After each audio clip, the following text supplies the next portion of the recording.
Ya pemirsa, sound horeg diharamkan berimbas pada sepinya permintaan jelang Agustusan. Mencegah ratusan pengusaha merugi, Bupati Blitar mengusulkan jalan tengah. Sound horeg tetap bisa beroperasi tapi dibatasi dengan regulasi. Fatwa haram MUI Jawa Timur terhadap sound horeg menuai pro kontra. Salah satunya Bupati Blitar yang menyatakan sound horeg dapat menumbuhkan perekonomian masyarakat. Pihaknya sudah membuat surat edaran mengatur sound horeg, termasuk panitia harus mengantongi izin dari kepolisian, desa, dan kecamatan saat adanya event sound horeg. Intinya menggerakkan ekonomi dan tentunya penyerapan tenaga kerja itu juga. Mungkin ada batasan sound sistemnya juga, Pak, ya? Ada, kita batasi. Sementara di Jombang, keluarnya fatwa haram MUI membuat pengusaha sound horeg bersedih.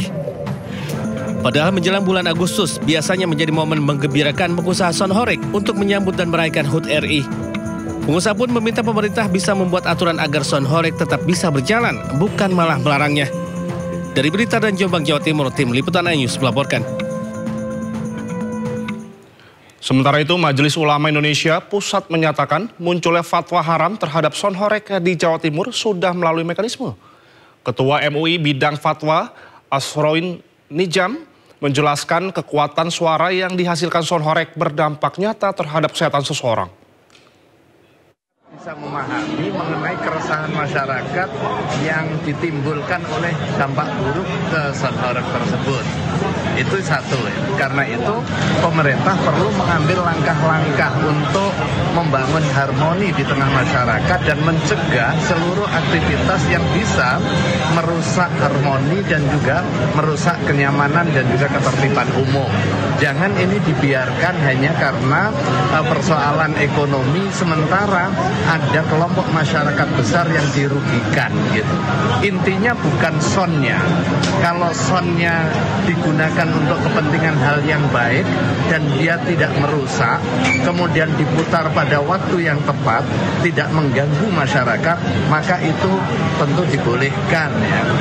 Jangankan tarian, ngaji saja kalau dibaca dengan suara yang sangat keras pada waktu orang istirahat, itu saja terlarang.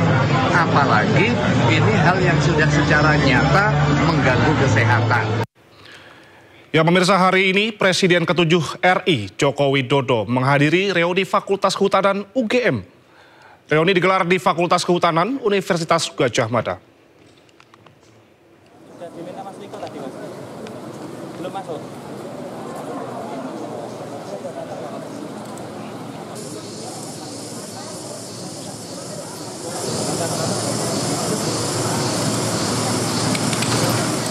Jokowi hadir dalam acara reuni Fakultas Kehutanan Universitas Gadjah Mada, angkatan 1980.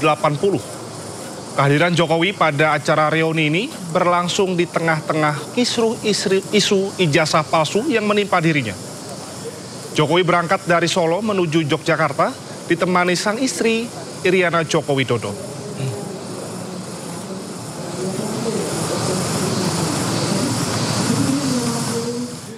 Sementara itu, teman Jokowi mengaku senang dengan adanya reuni ini. Ia pun menyatakan mengenal Jokowi orang yang baik selama kuliah. Ya, kita angkatannya Pak Jokowi. Jadi ini betul-betul niat kami itu mempererat silaturahmi dan kita bersyukur di usia-usia ini semua dalam kondisi sehat. Mudah-mudahan hidup kita bermanfaat. Intinya itu. Pak Jokowi sama masa kuliah seperti apa sih Pak dulu Pak? Pendiam atau apa gitu Pak? Ya baik, seperti teman kita yang lain. Kesannya Pak, Pak Jokowi baik ya.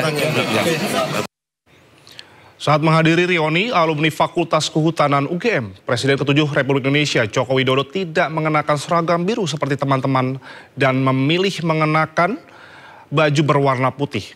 Namun, menurut Ketua Angkatan Reuni 80, Arif Hidayat, hal tersebut tidaklah wajib. Menghadiri acara reuni Angkatan 80 yang bertajuk Spirit 80, Guyup Rukun Migunan, Presiden ke-7 Joko Widodo menggunakan pakaian yang berbeda dengan teman-temannya. bersama alumni Fakultas Kehutanan UGM. Alih-alih mengenakan kasus seragam biru, Jokowi tetap mengenakan pakaian khasnya yakni kemeja putih dan celana hitam serta sepatu sneakers. Meski demikian, Ketua Angkatan Reuni 80 Arief Hidayat menyebut hal tersebut bukanlah masalah. Seluruh alumni, baik yang hadir maupun tidak, semuanya tidak dibagikan seragam reuni, tak terkecuali Presiden ke-7 RI yakni Joko Widodo.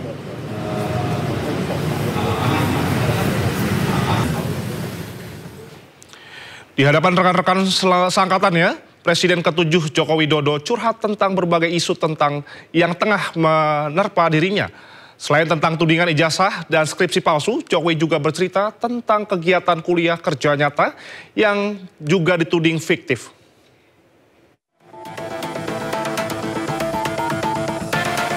Mengenakan kemeja putih yang menjadi ciri khasnya, Presiden ke-7 Joko Widodo menghadiri reuni Fakultas Kehutanan Universitas Gadjah Mada, Yogyakarta.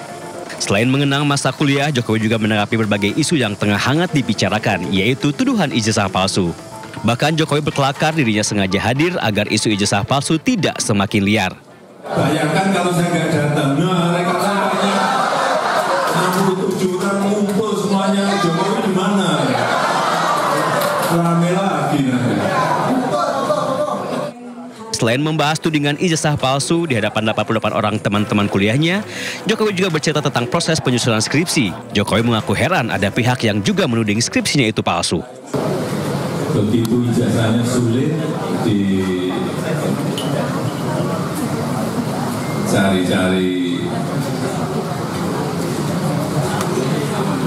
salahnya, belok ke skripsi.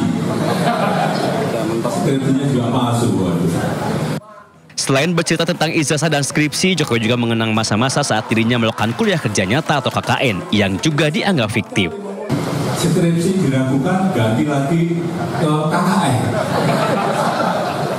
Ini dari ijazah lari ke skripsi, lari ke KKN. KKN-nya didatangi pisan. Menurut Jokowi, seharusnya isu akademik tentang ijazah, skripsi dan kuliah kerja nyata tidak sampai dibawa ke ranah politik. Tapi ya itulah, sekali lagi ini politik itu bukan urusan asli dan tidak asli. Sudah tahu semuanya itu asli, tapi untuk kepentingan politik jadi terjadi hal seperti itu. Walaupun masih dalam proses pemulihan kesehatan, tetapi Jokowi mengaku antusias mengikuti reuni ini sebagai bentuk penghormatan kepada teman-teman seangkatannya. Dari Sleman, Yogyakarta, Heru Trijoko, iNews melaporkan. Puri Agung Karangasem menggelar prosesi nyaut atau prosesi menghanyutkan abu jenazah ke laut sebagai bagian dari rangkaian karya Baligya Utama. Kegiatan ini didukung penuh Partai Perindo yang mendorong pelestarian budaya dan adat di tanah air. Diiringi suara balai ganjur ratusan puspa, serta beragam sesaji diarak ribuan warga menuju pantai ujung Karangasem, Bali, pada ritual ngayut. Prosesi ngayut menjadi penutup rangkaian karya Baligya Utama, yang digelar Puri Agung Karangasem. Partai Perindo yang dikenal Partai Kita turut memberikan dukungan melalui mobil ngayah. Bersama ini, kami bersama kawan-kawan, kader, Partai Perindo yang ada di Dusun Kalanganyar sebanyak 50 orang turut berpartisipasi untuk menyukseskan acara hari ini. Menaikkan level daripada Atma yang dulu hanya ngaben badan kasar itu, kemarin kan badan halusnya yang kita sucikan dari alam pitara menuju dewa pitara. Dukungan partai yang dipimpin Angela Tanusudibyo pada karya Baligya Utama menjadi bukti nyata komitmen Partai Perindo dalam pelestarian adat dan budaya sebagai bagian dari kekayaan bangsa Indonesia. Dari Karangasem, Bali, Yunda Arista, iNews melaporkan.